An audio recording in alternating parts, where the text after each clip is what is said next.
So I was 16 years old when I was given the opportunity for a job that any 16-year-old boy would jump at.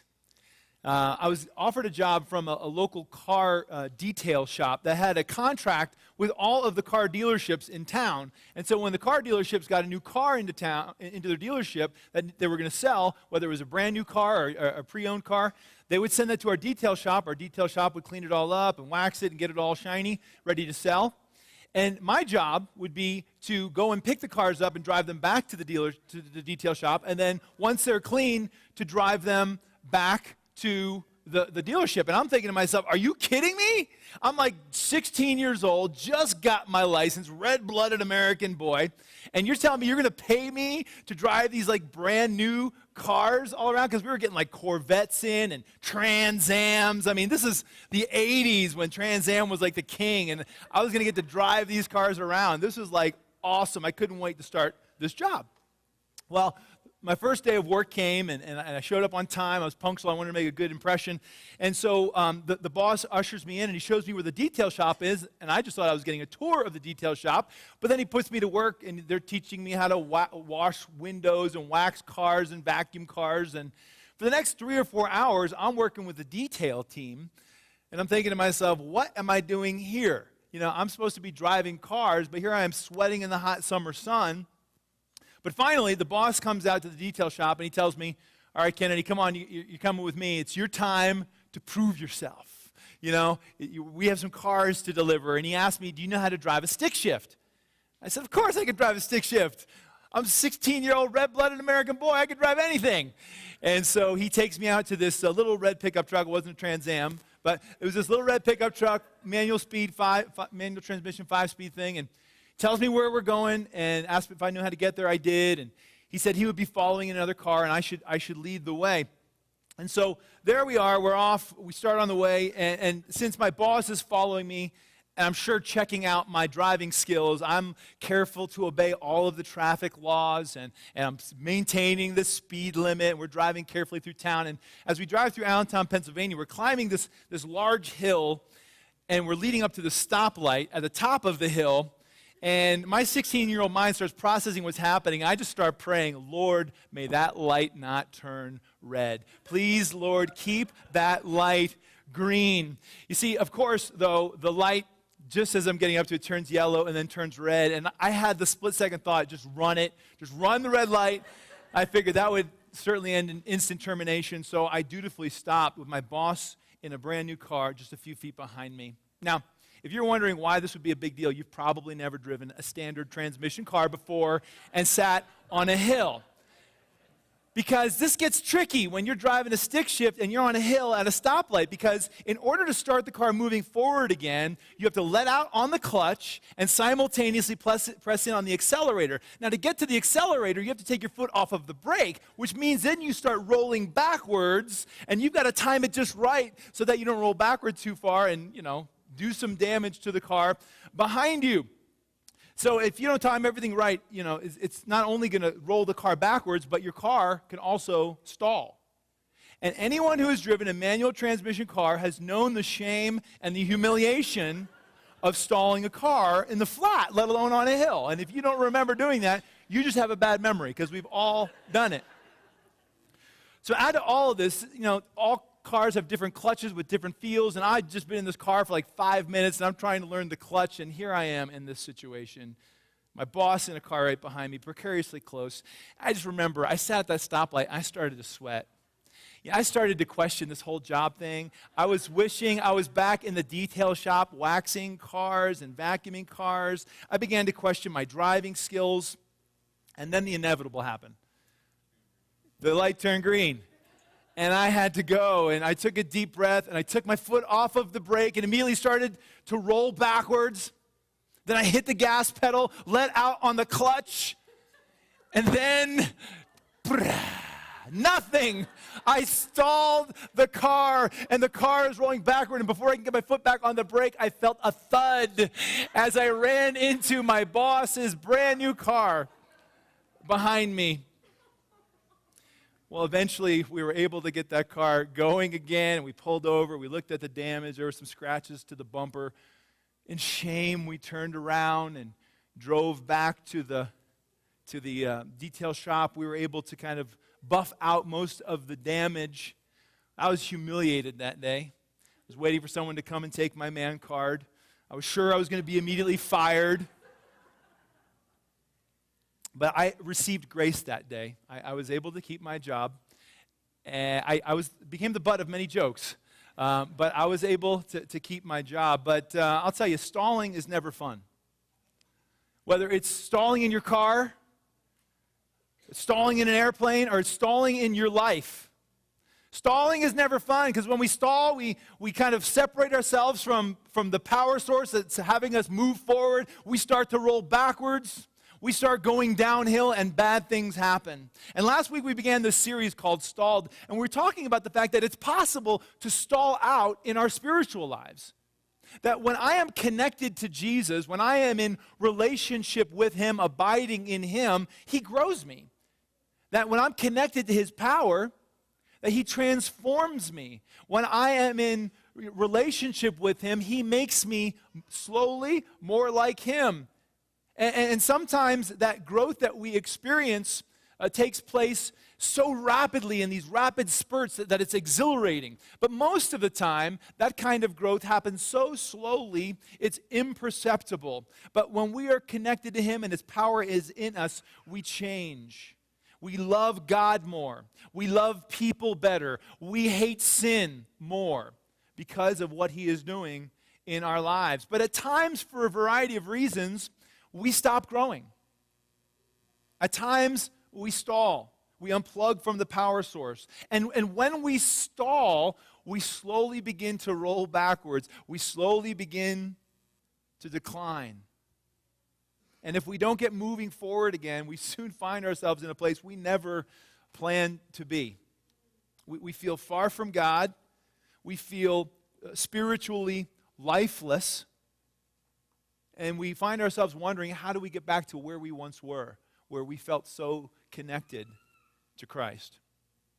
Well, last week, we saw that Newday, according to 87% of you said that at some point in your spiritual journey, you stalled. We stalled. 87% of us. And so we see that this happens to almost everybody. And 16% of us said, if we're really honest with ourselves, if I were to kind of judge my spiritual growth where I am right now, 16% would say, I am stalled right now. I am not growing. I am not moving forward. As a matter of fact, I am declining. So why? What are the issues that make us stall in our spiritual lives? Well, last week we looked at the author of the book of Hebrews and how he wrote to a church, these Hebrews believers who were stalling out in their relationship with God. They stopped moving forward. And what he told them was, do not stop meeting together.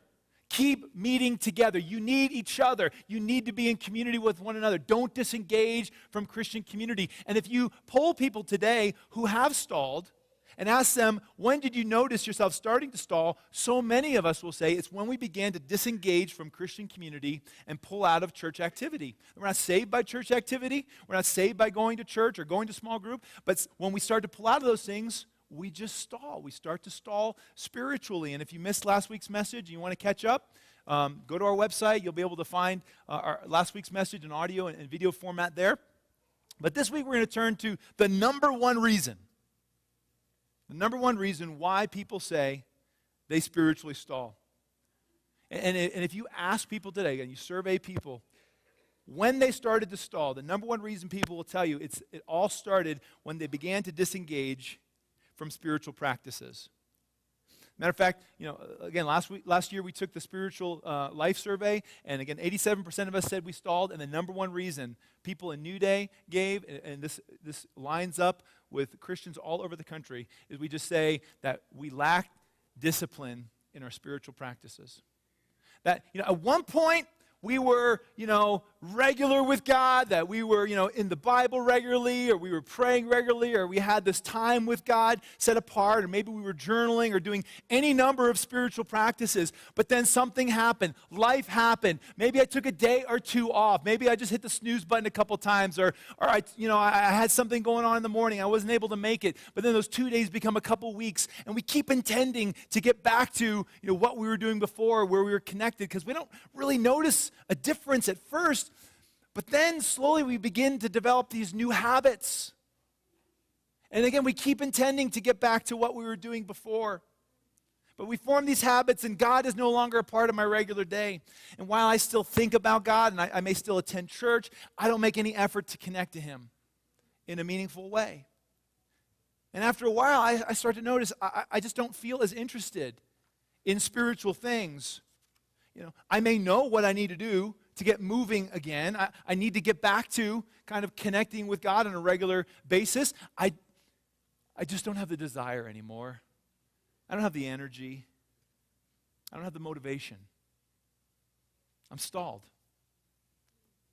Sound familiar? Again, 87% of us have been there. And again, this isn't a new issue. This isn't a 21st century, well, we just have a busy life issue. This is part of the human condition.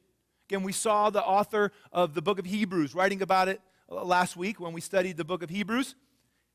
And as a matter of fact, the Apostle Paul knew that the church in Corinth had, for the most part, stalled. They had stopped moving forward in the relationship with Christ. And if you have a Bible and you want to open it to 1 Corinthians chapter 3, you're going to see that Paul is writing to a church in Corinth that was very much like the church, the American church, Christian church today.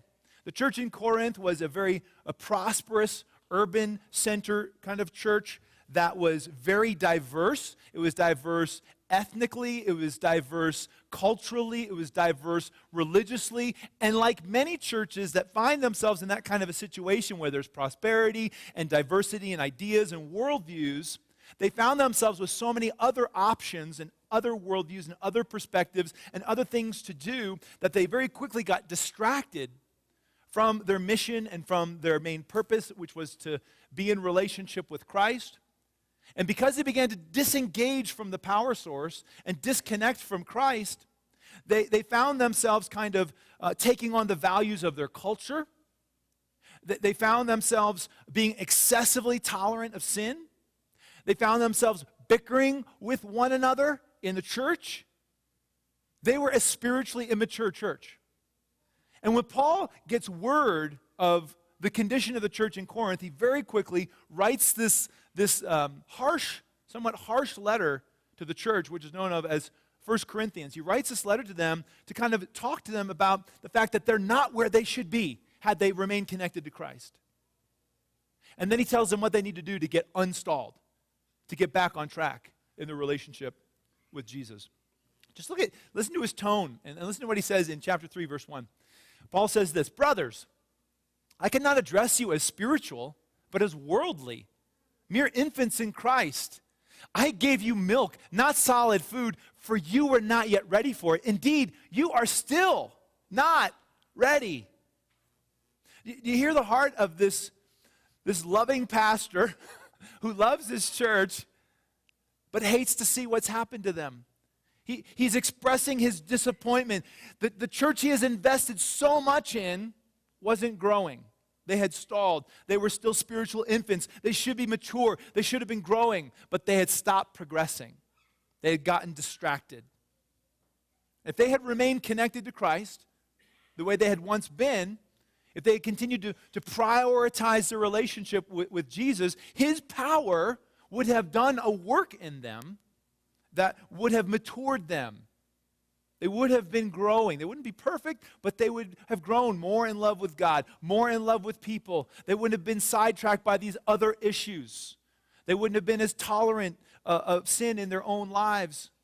But even now, in the disappointment, Paul makes it clear what they need to do to get unstalled. And it's not going to be rocket science. It's not going to be brain surgery. This is intuitive stuff. But he's going to tell them they need to focus in on and reprioritize their relationship to Christ. So, if you have your Bibles, turn to chapter 9 of 1 Corinthians. Look at verse 24. But there, Paul is going to use a couple metaphors that the people in Corinth who were constantly being entertained by sporting events, they would kind of get these metaphors that he is going to be using to explain how to get back on track. So 1 Corinthians chapter 9, verse 24, he says this.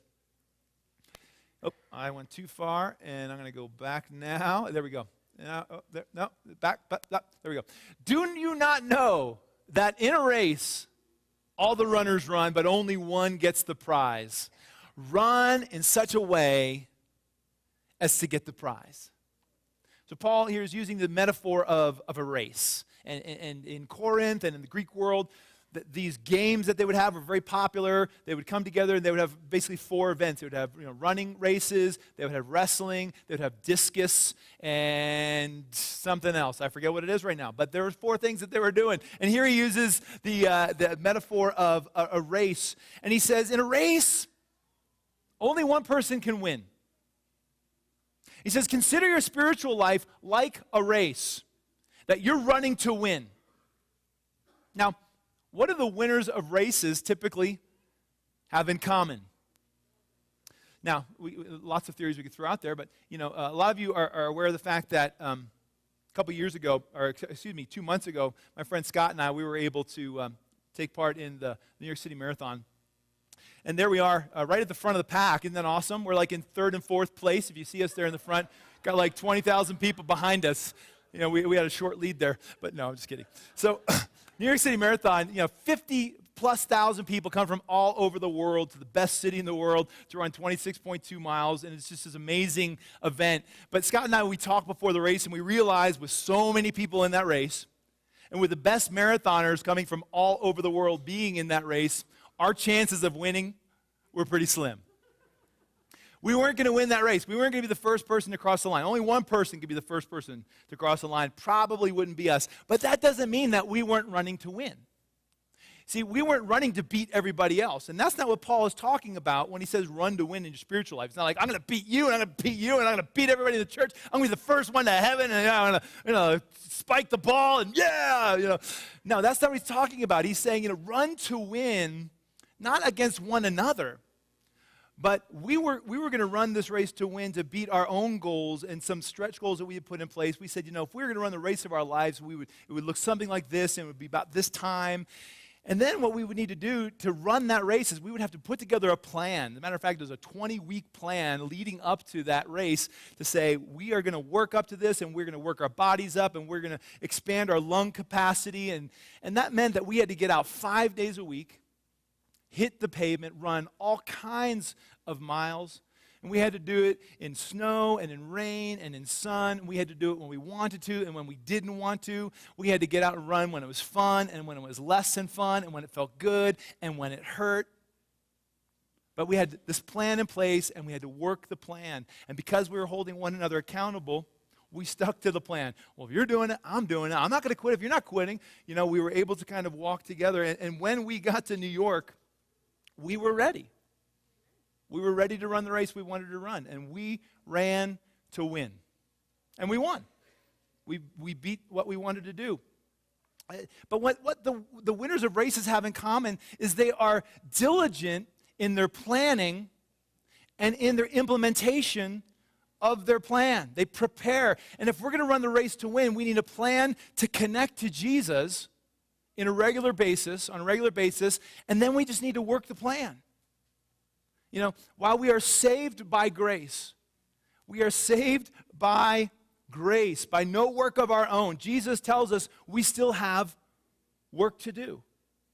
And our work is not in saving ourselves. Our work is not to work our way to heaven or to somehow impress God with how much I pray or earn His love by how much time I spend in the Bible. No, Jesus made it clear, it is my job to save you. Leave that to me. He says, but I need you to put forth some effort. And the only effort I need you to put forth is to stay connected to me. If you will just put forth a little effort to stay connected to me, I will do all the work in you. That my power will be in you, my life will be in you, and you will become the person I want you to become because I am in you and you are in me. You see? He'll transform us into loving people. He'll make us give us more of a love for God, more of a love for people, more of a hatred for sin. But listen, if you haven't noticed this in your life, staying connected takes work. It doesn't happen automatically. It takes an intentional plan, and it takes fortitude to work that plan when we feel like it and when we don't. Paul unpacks this idea further in verse 25. He goes on, he says, everyone who competes in the games goes into strict training. But they do it to get a crown that will not last. But we do it to get a crown that will last forever. So again, he's using this metaphor of these games. Everybody in Corinth knew about it. We kind of know about games. And he says to win, we have to be willing to go into strict training. Again, we need that plan. We have to regularly plug into the power source. Just like a runner is going to have a plan to kind of train his body. And that runner is competing for a crown. And Paul says that crown, it doesn't last long. He's speaking of this thing called a laurel wreath, and you've probably seen them on statues or in pictures. There are these crowns that the victor would get. That was kind of a crown, a ring woven together of these leaves. And Paul is saying that crown, that's going to wilt. And the fame and the notoriety that comes with the victory is going to fade. But if someone will go through all that strict training for something that is temporary, how much more should a follower of Christ be willing to enter into strict training for a prize that will never end? And he reminds us that we have an eternal reward waiting for us, a reward won for us by Christ on the cross. And that our short lives are simply kind of an arena in which we are competing against a very real enemy. An enemy that Paul would talk about again later in his letter, where he says, we're not fighting against each other. We're not fighting against flesh and blood. We are fighting against powers and principalities. Forces conspiring against us to defeat us, trying to keep us from our prize. But he reminds us that prize is never ending, and it is so worth entering into strict training for a short time to stay connected to the one who is giving us our victory and our prize. So again, Paul is telling the church that he loves how to get unstalled. And he continues to come to this idea of training, of discipline, of having a plan. And again, I know this isn't high-level stuff.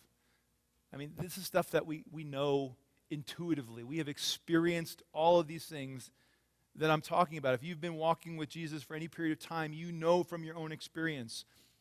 You know, when we stall, we typically know what we need to do to kind of get unstalled, to get going again. You know, we were discussing this in our groups this week. If you were in a group, you know, people were sharing their experience of being stalled and what it took to get unstalled. And kind of almost everyone said the same thing. I knew I was stalled. I knew what I needed to do to get going again. Just didn't do it. Just didn't have the energy to do it. Didn't have the motivation to do it. Just didn't do it. And so we know what we need to do to get moving again. So the question is, why don't we do it? Why don't we just buck up and do what we know what we need to do?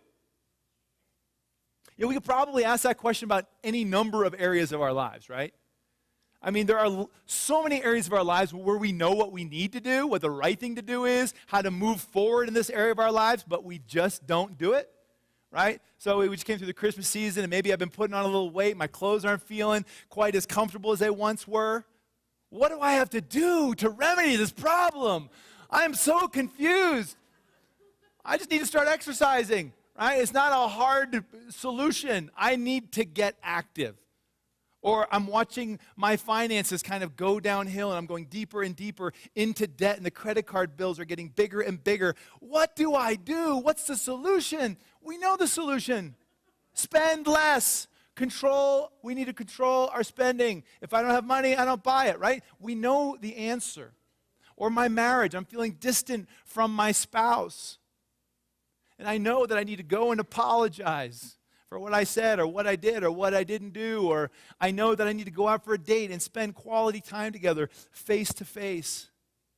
See, these are easy answers, but they're not easily implemented. It's not easy because, first of all, it means changing habits that have kind of become a natural part of our lives. It means changing our appetites, and I like to spend, and I like eating certain things, and I don't like exercise, and I like to sleep in, and and to do what I know I should do doesn't sound as enjoyable. And really, that's the heart of it. Deep down, while I may know what I need to do in all these different areas of my life, deep down, while I know the solution to get me moving in the right direction, I'm really not convinced that doing the right thing will make me happier or more fulfilled or more content. We really don't believe that the effort we'll make will pay adequate dividends. We're really not sure that the pain of changing will be worth it in the end. And so many times, we put off doing what we know we need to do, what we know is the right thing, until we can't take the pain of not changing anymore. So our finances get to the point where we have to change because the credit card company says, we're not giving you any more credit. Or we get to the point where the doctor says, change or die. I mean, it's come to that. Or our spouse leaves and we realize we need to do something. Or we get so distant from God, so far away from Him, and we feel so spiritually cold and lifeless that we cry out to Him in desperation, and we're willing to do whatever it takes to reconnect with the one who loves us more than anything. And I'll tell you, I've heard so many stories like this before. We stall. We know we're stalled. We know what we need to do to get unstalled. But we wait until we have to hit bottom before we're willing to do what we know we need to do. So I'm just here to remind you of what you already know and to remind you it's worth it. It is worth it. You don't need to wait until you hit bottom to kind of get unstalled spiritually, because there is nothing better in the universe than having a living, vibrant relationship with the Creator, with His Son Jesus. To be in relationship with Him gives us life. There is no substitute for it. And while the world is trying to throw these counterfeit relationships at us and tell us that this is more satisfying, it's not. And when we experience vital connection with Christ, we know nothing is worth kind of giving that up for. So I'm here just to kind of remind us all that there is nothing better than being in relationship with Christ, because no one loves you the way He loves you. No one wants good for you the way He wants good for you. It may not always be the way you or I want good, but He knows what He's doing. And not only does He love you, and not only does He want good for you, but He wants to be involved in our lives. He wants to be involved in my day. He wants to talk with me. He wants to speak to me. He wants to speak through me. He wants to guide me. He wants to lead me. He wants to give me wisdom. He wants to give me a better kind of abundant life than I could experience apart from Him. He's not some big guy up in the sky, but He is a personal God who wants a personal relationship with every one of us. And the hard part is that nearly everything in this culture of ours is kind of pulling us away from that, pulling us away from connection with Him. Everything in our culture is vying for our attention and saying, no, I am more worthy of your attentions and affections than He is. I will satisfy you better than He will. And that is why it is so vitally important to make and work a plan to stay connected to and in relationship with Christ. Otherwise, we all naturally just drift toward disconnection, and we'll separate ourselves from the power source, and we will stall. And so I'm just here to ask, do you have a plan as we begin 2014? Last year we introduced these My Personal Growth Plan cards. And a lot of you may recognize these. We realized that if we're going to grow spiritually, that we all need to come to the place where we take personal responsibility for our spiritual growth. I can't rely on my spouse. I can't rely on my parents. I can't rely on my kids. I can't rely on my church to grow me spiritually. I am responsible if I'm going to stay connected to Jesus, right? And so we kind of developed these cards, and we asked people to put together a plan. How are you going to stay connected to Jesus, the power source, in 2013? 7 out of 10 of you actually filled one of these out. I think that's awesome. Way to go. And even more than that, 64% of you said that you actually implemented your plan, that you worked your plan that you put together influenced the way you connected to Jesus in 2013. And to that I say as well, awesome. That is incredible that we are clearly a church that is intentional about our connection to Christ. And it's showing in the way that we have been growing. And I know that this card isn't the only way to do that. right? This is not the first thing that's ever come along. It's like, oh, wow, a plan, right? This is just one tool that you could use. It's one tool that we're trying to implement together as a church to have a plan. But here's the thing. So many of you let us know that this was a tool that worked for you in 2013, and we got some comments back as we took our year-end survey. And some of the things that we heard from folks are things like this. My spiritual growth plan developed into something more. It led me into a deeper relationship with God, and I've learned to connect better with others. And like comments like that, I'm just like, yes, that's awesome. That's what we're looking for. That's what we're hoping all of us experience. Someone else says this. They say, my growth plan kept me focused and on task with my studies. Another person says, I didn't hit every goal, but it did help me stay on track.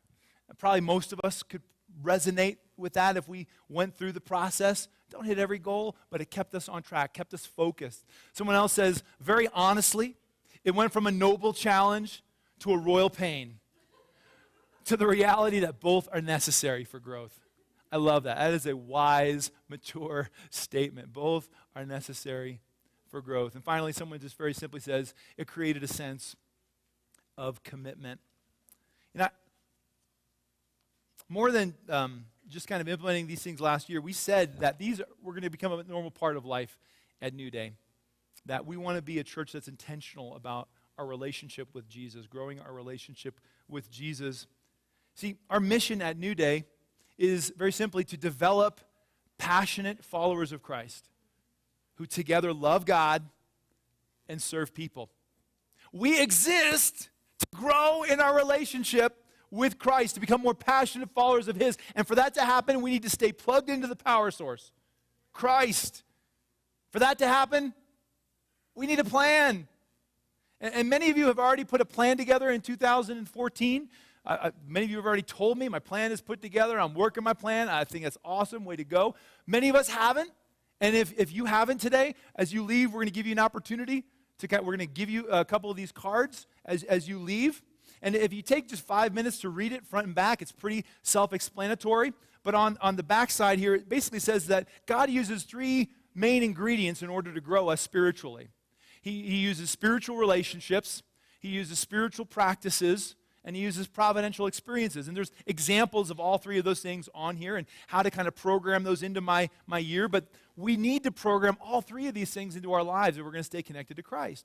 That I will intentionally plan into my life a way that I'm going to stay connected to people spiritually, in spiritual relationship with people. That I am going to program and plan spiritual practices into my daily life.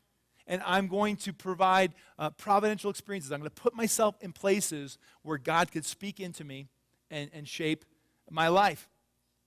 But more than that, it also talks about how to make our plan measurable, how to make it meaningful, and then the one I really like, how to make it realistic. I know a lot of us last year, we put together these plans that were like unrealistic. Like the 17 goals, we're going to spend 4 hours a day with God. And, it's like, really? So you're spending no time with God now and you're going to spend 4 hours a day with Him now. That seems a bit unrealistic. So if you're not spending any time with God intentionally now, put 10 minutes into your morning, 5 minutes of prayer and a couple of Bible verses. But if you're doing 5 or 10 minutes now, stretch that to 15 and just kind of work with where you are and just kind of add on and continue to grow in your relationship with Him. Let me just give you an example. I'll share with you my goals for 2014 if you promise not to be too harsh on me about it, okay? We did this last year. You guys put your plans together, and I invited, hey, if you want someone to pray for you all year, give me a copy of your goals. I'm not going to call you and, hold your feet to the fire. I just want to pray for you. And 80 of you did that. I got 80 cards back, plans back, and I just regularly was praying through those in the morning, and I love that. It's made me feel very connected with many of you and just to imagine what you were doing to connect with Jesus. And sent out a couple emails to folks throughout the year just to let them know I was praying for them. If you want to do that again this year, I've already had people ask me, can I give you my card? Yeah, I'll take your card. I would love to pray for you again this year if you'd like me to do that. But I'm going to ask you to pray for me. I'm going to share with you my goals, okay? This isn't so hard. So in the area of spiritual relationships, I'm going to stay connected to my small group. I'm going to be very intentional about that, staying in that community and leading a group. I'm also going to maintain some mentoring and accountability relationships that I have one-on-one with people, because that kind of feeds me. When I get one-on-one with somebody and I'm able to invest in them and they're investing in me, I have some of those relationships here in the church and outside of the church. I'm going to just stay connected that way. Number two, in the area of spiritual practices, I'm doing the Newday Bible reading plan. I know a lot of you guys are doing that. We still have some of those out on the Discover Newday table. But basically, I'm going to be reading through the New Testament twice in 2014 and memorizing 52 passages of Scripture. And I would love to have you join me in that. You can read through the New Testament once and memorize, or you read through twice. Again, those plans are out on the table. Also, I'm going to be praying very strategically in 2014, praying 300 days. You may say, well, how do you do that, 300 days? This is basically every day, but I give myself a little margin, 5 or 6 days a month. If I forget to pray that particular prayer, I got a little grace there. And so, yeah, give yourself some margin in your plan. But 300 days this year, I want to pray for the evangelistic effectiveness and the outreach effectiveness of this church. That we would be faithful in the community, and that we would be reaching out to people, and that we would be salt and light, and building relationships with people who are far from God, and praying for opportunities to kind of just say a word for God or share our story. And every day I'm going to also be praying for myself that God would use me in divine appointments, that he would put me in the path of people who I could speak a word for him for. I'm not going to force anything. I'm just going to watch for opportunities to share my story. But I'm going to ask God to use me more effectively this year in outreach to our community. So those are some spiritual practices. What about providential experiences? Well, I'm going to be taking a couple mission trips, going to Rwanda, going to Nepal this year, also 3-day solitude retreat in the mountains, putting myself in a place where God can speak to me.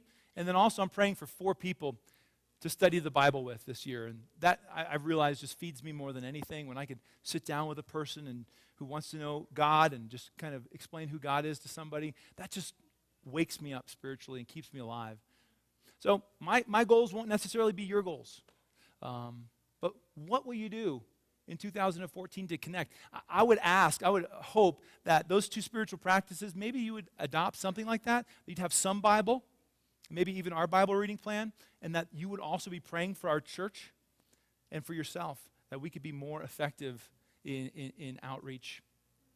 So these are things that I'm going to be doing. Some of them are daily, some of them are weekly, some of them are just once a year, but all of them are designed so that I could run to win.